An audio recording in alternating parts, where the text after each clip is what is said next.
Now to our Benin studio, Honorable Patrick Obahiagbon. Yes, the question whether the unity is negotiable has always been there. Now, is our unity really a burden for us, judging from what different opinions that have been coming across? In the last 3 days, people have talked about leadership, people have talked about structures and other means that we need to actually do to stabilize our nation. Is the question for unity a burden, really?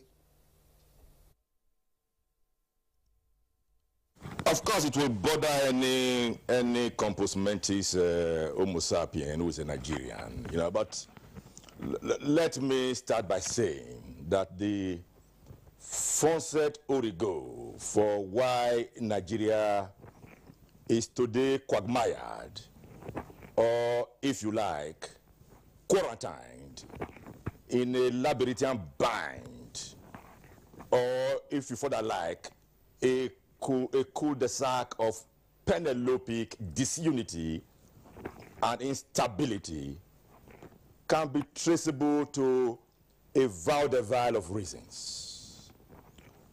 But if you give me the indulgence of time, I will race through about 4 or 5 reasons with ceaseless staccato. We cannot begin to dilate this topic without first of all tracing the reason to what I would like to stigmatize as the challenge of our historical colonial legacy. When the colonial masters amalgamated the north and southern Nigeria into Nigeria, they didn't do it to satiate the Pax Nigeriana of our dreams. No, no, no, no, no. It was to masturbate and to mollycoddle their imperialistic ego and obesity. Little reason, therefore, that they apotheosized our centrifugal fault lines. The North and the South lived as different countries, whereas in other large British colonies, such as in India and Sudan, where they had just one single administrative system, in Nigeria, we had 2 administrative systems, one in the north, one in the south. We had different judicial systems, different land tenure systems, different educational systems. This, of course, created a feeling of mutual suspicion, and they deliberately put in place a machinery to emphasize our regional disparities. Little reason, therefore, that even during the decolonization struggle, nationalists fought themselves more corrosively, more acerbically, and more virulently than they even fought the colonial masters. Reason, therefore, you will not be maniacally bewildered that when a simple issue like self-government motion was tabled, it generated mutual suspicion. That, of course, was the genealogy of the distrust and mutual suspicion we had in the country. It was a carryover to the politics of the First Republic. And we, of course, witnessed the politics of medicinal statism and gangrenous tribalism that pulverized the First Republic. The second reason I want to bring under focal iceps and biceps is the menace that Christianity and Islamism has played. It has constituted a problem of nation building. The truth must be told. We have a country of about 250 ethnic groups that qualify for nationalities in themselves. As if this is not enough, Christians and Muslims have decided to look upon themselves as rivals, struggling for religious hegemony and struggling for political supremacy in a bid, therefore, to protect their imagined or real religious and political space. They have frequent resort to ethnic and religious militias. They arm these militias in such a way and manner that these militias now become parallel security outfits. They oil them and the political class manipulate them. I think the time has come in this country where there must be a serious colloquy, or if you like, a serious conversation between Christians and Muslims. The country Nigeria does not stop with Christianity and Islamism. The third reason I want to bring under focal biceps and biceps is what I would call corruption. If you like, call it defalcation. If you like, call it malversation, bad leadership, and allied vices such as our stigmatic political elites. Since 1960, but most especially since the Second Republic, we have had in the main politics of prebendalism,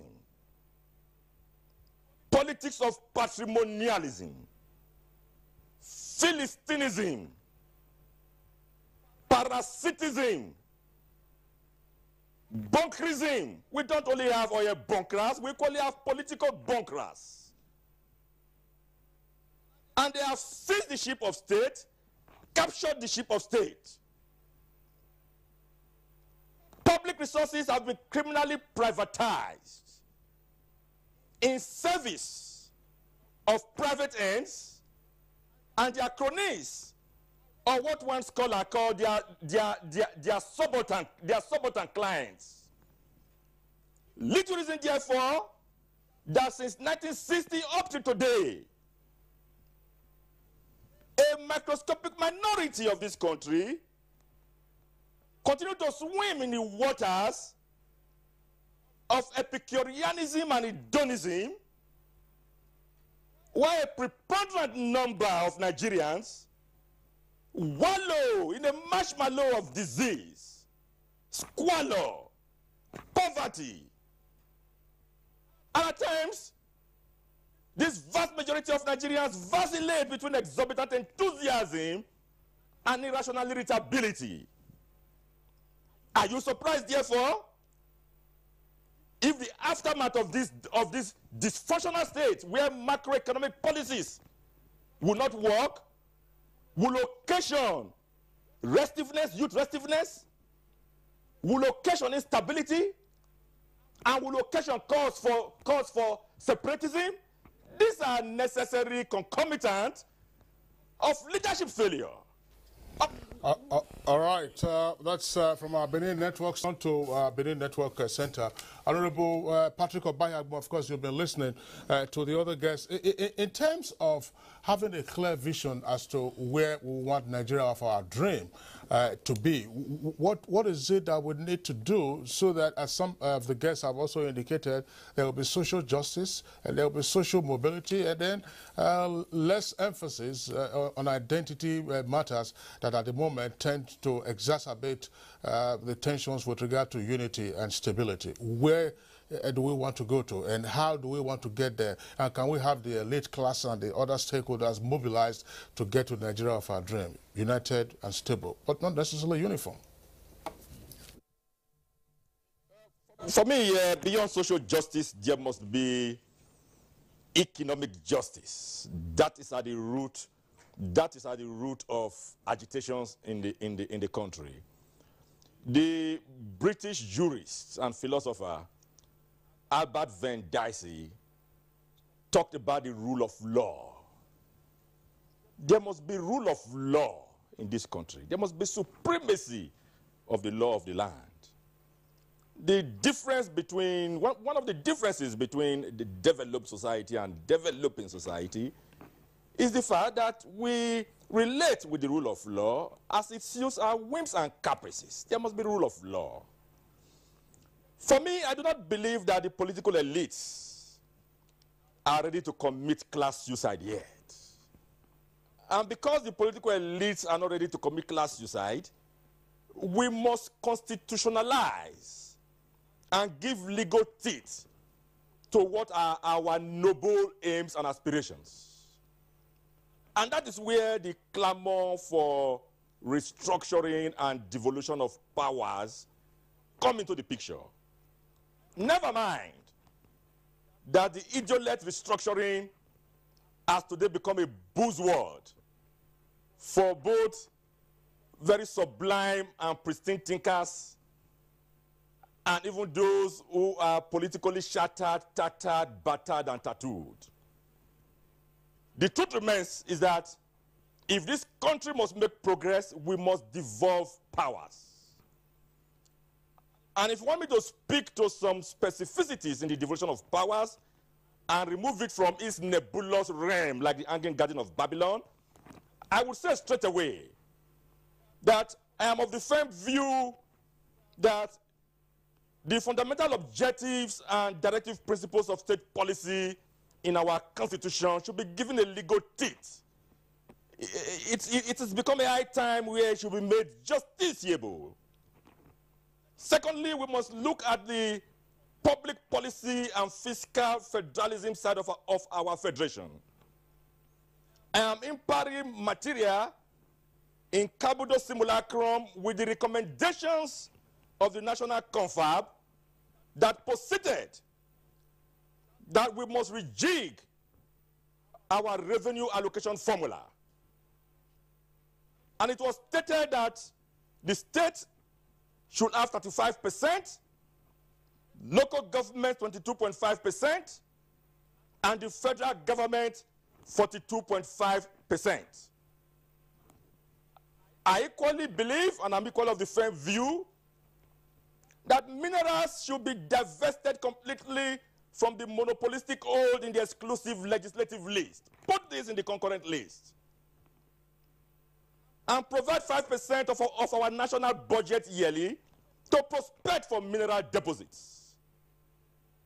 The presidency of the country should be rotated for a period of time among the 6 geopolitical regions. You must equally federalize security matters. A situation where Abuja sits in Mountain Olympus and expect that they know grassroots policing is no longer realizable.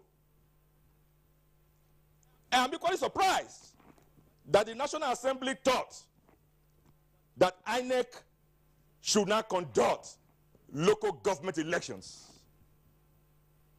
Are we federalizing, or we are unitarizing?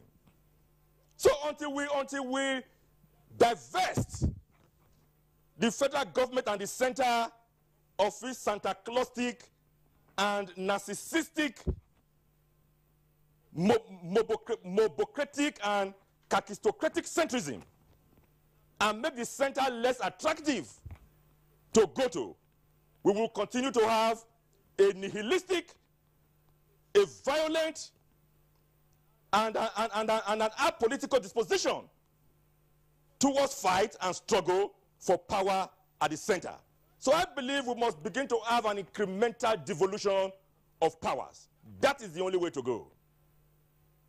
Honorable Patrick Obahiagbon, we are about to bring you down from your mountain Olympus, like you pointed out. Thank you very much. We appreciate your contribution. Yeah, well, we are blessing, of course. I mean, from what you listen to him say, he has already battered the subject matter, tattered it, and politically tattooed it. Tattooed it. All right, Patrick Obahiagbon, of course, he's not disappointed just yet, but we have reactions. And to Honorable Patrick Obahiagbon. Patrick Obahiagbon, well, thanks a lot. I mean, you've said a lot of things. Of course, you have tattooed the points.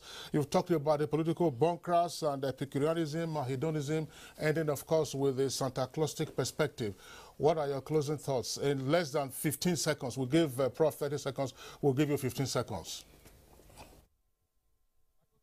This is to comment to Nigerians, more particularly the political elites, the immortal words of the late Prime Minister of Great Britain, Winston Leonard Spencer Churchill, who was once quoted as saying that at all times, it is always better to war than to jojo. Thank you. All right. On that note, we'd like to thank Honorable Patrick Obahiagbon. We've had Siwo from you today, and we'll see from our Benin Network studios. A pleasure having you on the program. Okay, now let's come.